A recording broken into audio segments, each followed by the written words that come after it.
Allah est grand et Mahomet est son prophète. C'est par ces mots que le muezzin appelle les croyants à la prière. Mahomet naît à la Mecque vers 570 après Jésus-Christ. Son père meurt peu après sa naissance et il perd sa mère à l'âge de 6 ans.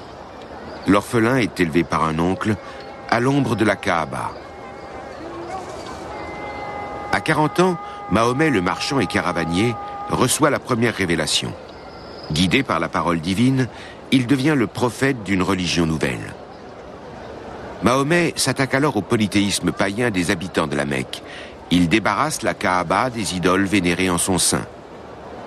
Cette purification de la Kaaba est aujourd'hui encore commémorée rituellement 2 fois par an par la Maison royale d'Arabie Saoudite.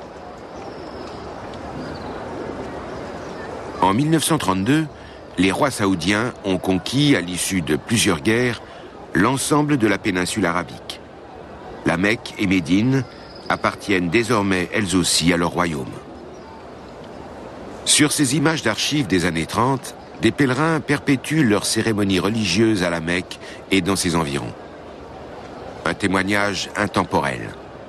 Reflet de scène sans doute quasi identique du vivant du prophète Mahomet. À partir de l'an 610, les révélations divines faites à Mahomet donnent lentement naissance à une nouvelle religion, qui présente d'évidents parallèles avec le judaïsme et le christianisme. Mais les habitants de la Mecque rejettent l'islam de Mahomet et le prophète se réfugie à Médine. Là, il s'impose véritablement comme chef politique et religieux. Après de nombreuses batailles contre les habitants de la Mecque, c'est en combattant victorieux qu'il rentre dans la ville en 630. Peu avant sa mort en 632, Mahomet établit les fondements d'un important rituel religieux, le Hadj. Tout musulman doit au moins une fois dans sa vie accomplir ce grand pèlerinage à la Mecque et dans ses environs. Lors du Hadj, on se souvient des hauts faits de Mahomet et des prophètes qui l'ont précédé, d'Adam à Jésus en passant par Noé et Abraham. Dans la tradition musulmane, Mahomet est le sceau des prophètes, l'ultime messager de Dieu.